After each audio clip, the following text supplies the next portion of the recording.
What's going on, guys? Welcome back to Fish Aquatics. Today I'm going to be talking about what it costs to run my fish room.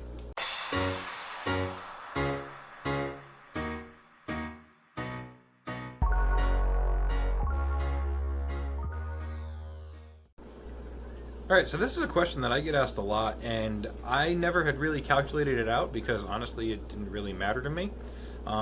Because I just enjoyed the fish. I wasn't really worried about the cost. Plus I knew the cost wasn't going to be that much anyway. So I calculated it out, and I was honestly surprised with the answer of how much it actually costs. And I wrote it all down on paper because I tried to do this video and just memorize everything and recite it off, but there was too much. So I wrote it all down, so bear with me. So there's three main components in a fish tank or a fish room that are going to cost money, right? So that's going to be primarily your heating, so the heater in your aquarium or heating the room, followed by your lights, so your lights are going to draw a lot of power too, and then your filtration.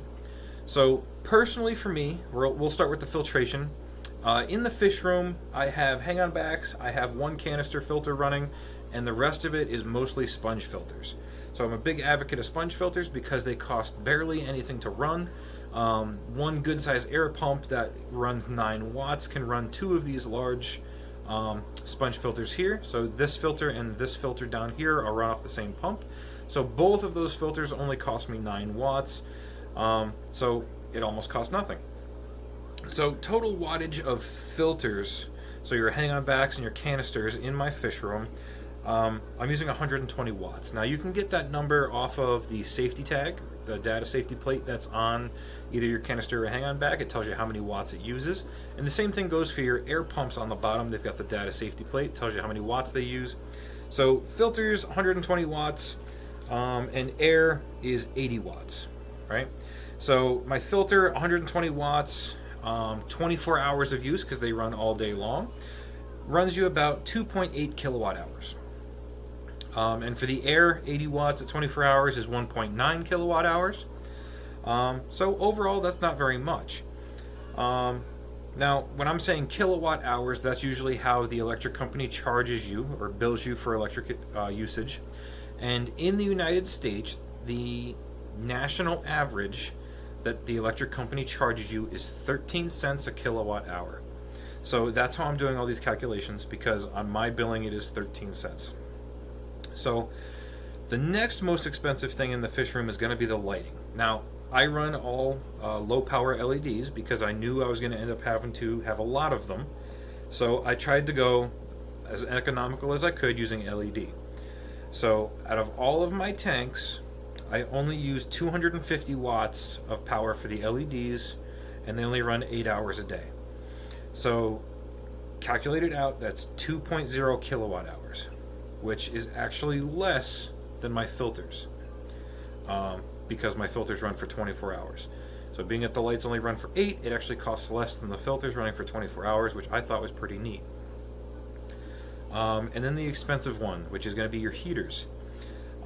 So the heaters, I run 2,000 watts of aquarium heaters, and they run approximately 12 hours a day. So they're going to spend 50% of the time on and 50% of the time off, and that's just a rough estimate. So 12 hours a day runs you 24 kilowatt hours. So in total, we're looking at about 30 kilowatt hours per day just in power consumed in this fish room.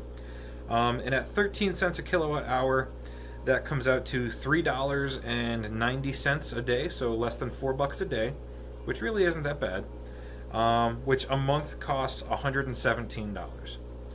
So honestly, I thought it was going to be a lot more than that. A lot of other fish rooms and people I've talked to with fish rooms, their fish rooms are costing them anywhere from roughly $300. But they're running a lot of hang-on backs and canisters, as well as they're using T8 bulbs and whatever kind of lighting they can find. So it's costing them a lot more. For me, it's only $117, and I find that fairly reasonable for 20 aquariums. Now, I did do a little bit of research, and I can actually reduce that cost if I choose to heat the room I'm in instead of heating the individual aquariums. So you can see this doorway behind me. I do have a door that I can put in there. We take it off just because it's in the way. And I actually have over on the wall over here, there's a 1000 watt heater that would heat this entire room to whatever temperature I wanted to. So if I used the math off that 1000 watt heater, so that would be 50% less than the heaters in the aquariums, right? 1000 watts times 12 hours would put me around, what was it here? 12? Yes, 12 kilowatts. So that's half of the cost of the aquarium heaters, which with the addition of the lights, air, and filters would put me at 19 kilowatt hours, which at the end of the day would be $2.50, and after 30 days would cost $75. Now, you might be asking, well, that's a cost difference of $42 a month. You know, why don't you do that? So the reason I don't do that is because I do have fish and animals, if you will, in this room that are cold water specific, right? So for example, the axolotl right here, he can only go up to 70 degrees. He can't go any warmer than that. Well, he could go up to 74 before things start going downhill. But 70 degrees is about the max that I want to keep him at. Generally, they prefer water 55 degrees to 68, somewhere in that range. So if I heated this entire room, I would have to buy an aquarium chiller. Now, if you've ever looked into aquarium chillers, they are not cheap. They go anywhere from $200 to $300, and for the cost of $42 a month, I would rather not buy a chiller and something else I have to maintain. I would rather just pay the extra $42 to heat the rest of the aquariums, specifically for him. Now, I also have white cloud mountain minnows, which are cool water fish. And I also have temperate fish, which would be all of my goldfish. Now, goldfish can be warmer because they are temperate. They can go up into the 80s without an issue, but it's not ideal for them. Ideal is generally 68 to 76, somewhere in that range. And I would rather not stress them out if I don't have to.